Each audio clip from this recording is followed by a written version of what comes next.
Hola amigos, španielčina pre úplného začiatočníka. Poďme na to. Mať. Tener. Yo tengo. Yo tengo. Jesť. Comer. Yo como. Yo como. Piť. Beber. Yo bebo. Yo bebo.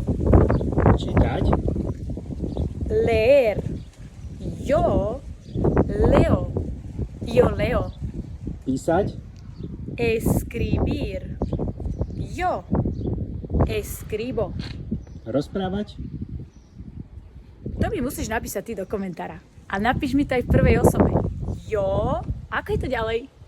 Ak sa chceš učiť takouto jednoduchou formou po španielsky, tak ma nájdeš na Spotify alebo Patreon ako španielčina jednoducho. Nájdeš tam video a audio lekcie, takže vybereš si len to, čo tebe vyhovuje. Adios!